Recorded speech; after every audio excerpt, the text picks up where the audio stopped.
Hey, that's my daughter. Why is we gonna suffer? You want water? This is my son Matic. He loves to interrupt me and drink water.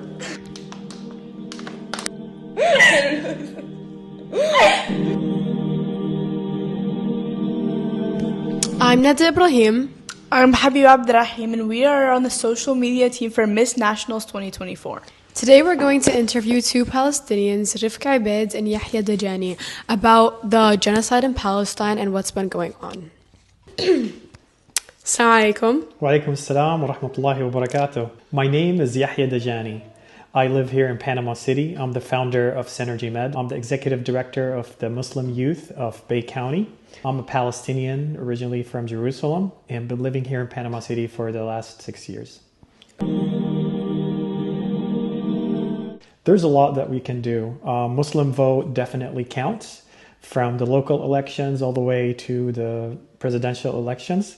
Our vote should definitely go to the person that we think would serve best our country, the USA, and also be ethical when doing that decision.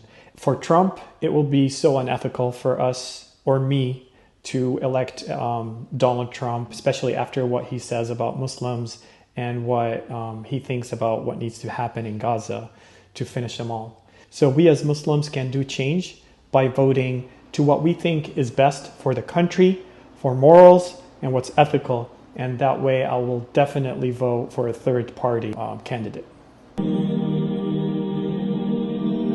This does not apply to all US citizens because from my knowledge, and probably everybody can see that not everybody follow up with the news or with the politics, especially here in America. We are living in a country where more than, right now, 60% of the population don't even have a passport. That means they don't leave the US.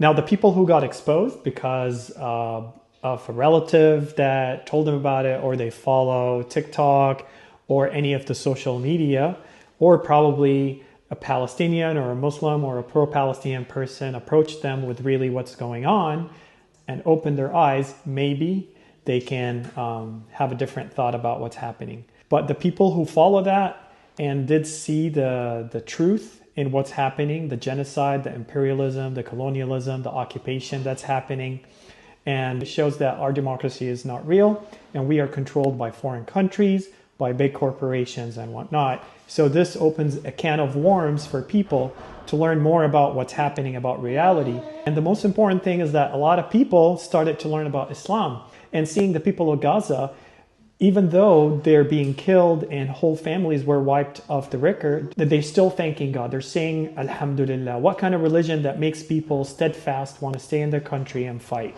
So a lot of people started researching about Islam. A lot of people start researching about truth. And people are shifting, and we can see that. It's not a big shift, but definitely it's bigger than any shift that happened before.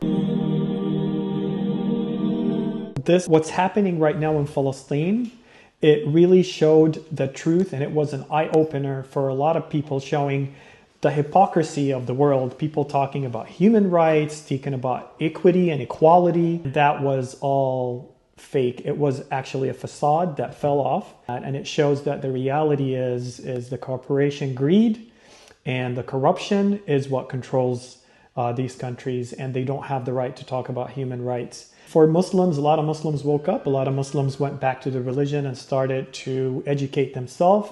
So it definitely created a strong or stronger Islamic foundation for a lot of people because of those events. So my thesis in general is that what's happening in Gaza right now, the people in Gaza are fighting for all the free people in the whole world and for justice. And this war is actually between justice and evil, between justice and occupation and colonization and imperialism, between genocide and between people that want to live freely on their ancestors' lands. Hopefully this is just a first step for the emancipation of Muslims and for free people around the world to start moving and changing the world to the better, inshallah. Free Palestine, free for all the people that are being living an unjust life in the world and being treated unfairly. We have to stand.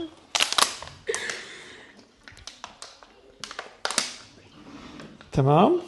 كيف wait, don't edit that part out? Or Oh, do you not? no, you can keep it. Oh, okay. I don't care. I think okay. It shows the humanity of a person. Oh, yeah. My advice is for every Muslim is we cannot stand without doing anything for our brothers and sisters in Palestine or in Sudan or in China. But what's happening, especially in the Holy Land, is beyond imagination. In Hadith, if the Muslim, if he sees injustice or something wrong, he has to change it with his hand. If he couldn't, he should try to change it with his tongue or with talking, with his mouth, with speech. If he can't, then he should hate it in his heart or disagree with what's happening in his heart if he's prevented from doing anything. And this is the weakest type of belief. Protests that we're doing are helping a lot. Sending donations to our brothers and sisters in those countries is important. Talking and educating people about this is very important. And educating yourself about what's happening and about religion is very important. And inshallah, we are seeing ourselves in a very, very clear victory, which is going to maybe take a year, 2, 3, 10, but definitely we are going to the right path. And this is just the start. Assalamu alaikum. Wa alaikum assalam. It's my pleasure. Assalamu alaikum. Walaikum salam. So we are speaking to local author Rifqa Ibad. She's a Palestinian that lives in the U.S. So what would you like to share about this? So the most important thing that I want to share with everybody is the importance of education. That's the reason that I wrote my books. I want us to educate ourselves so that we can grow up to be strong and confident advocates for Palestine.